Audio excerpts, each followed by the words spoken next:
All right, kids, if you let someone talk long enough, they're going to tell you exactly who they are and what they think about you. And you should believe them the first time they say it. Today's episode will kind of serve as a part two of one I made 6 months ago, correcting the lie that Anthony Johnson, a black man, was the first person to enslave someone in America, while also busting the myth of the Irish being enslaved in America. And again, Anthony Johnson wasn't the first to enslave another in America. John Punch was the first person to be owned for life, and he was enslaved by Hugh Gwynn.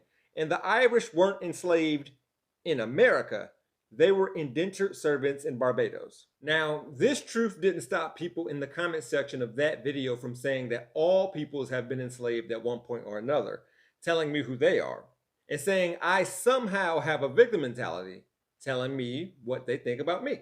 More on these two things later, but the comment that I want to focus on is a statement that's made too many times online and in real life. Why is it never talked about that Africans sold their own into slavery? As you'll see, any equivalence to American chattel slavery is false. Let's begin with America's involvement in the transatlantic slave trade. On August 20th, 1619, 20 and odd Angolans kidnapped by the Portuguese arrived in the British colony of Virginia and were then bought by English colonists. There's a lot to unpack in that one sentence. First, Angolans, for example, might be what we call these particular African people stolen from their land now, but that's not what they were called or knew themselves as then. Modern day Angola, seen here, like too many countries in Africa, were colonized by Europe. Angola got its name from Portugal, which is why its official language is Portuguese. But even today, Angolans are still ethnically diverse and maintain a number of languages and dialects and various subcultures that date back to before the 15th century.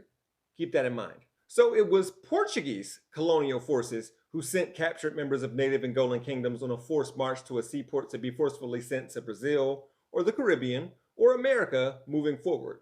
By the way, we've gone over what it means to colonize, but essentially, this meant what you see here in this map.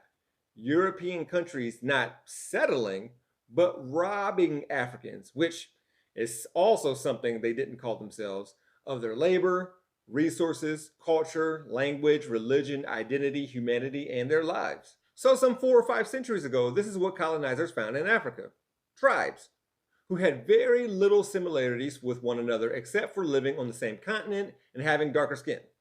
At least darker skin than people from Europe. And you know what? These tribes and kingdoms had rights, customs, government, currency, and they fought one another. They battled. Of course, there were winners and losers. The casualties, criminals, and vagabonds from neighboring villages were kept as prisoners of war and enslaved. Those enslaved could be traded or used as bargaining chips. But there was no reason, none, for anyone to think that a person or people from the Congo Kingdom, for instance, are the same as those from Benin. That's exactly what happened when colonizers grew, expanded, and codified a system into chattel slavery, lasting hundreds of years. This new thing called white people described the Africans, all of them, all of us, as black. One thing, the same thing, creating a race and a system of subjugation and superiority worth billions of dollars in America alone. Yet, somehow, European Americans come to my comment section typing out a history of how the English treated the Irish, unwittingly telling on themselves because they would never say white people sold their own. Quick recap. The people who claim they don't see color admit that they see black people as a monolith based on skin color and physical features. The people who see Africans as the same people are also keenly aware of their own ethnic differences from other Europeans and have the privilege of knowing their heritage and can trace it back to European countries, not just a continent. As I mentioned earlier, I was told that I somehow have a victim mentality for learning about and teaching about slavery, even though I never talk about my own finances or status or anything. But the people lying about the plight of their ancestors in America and those claiming ownership that every person in the world were slaves at one point don't have a victim mentality?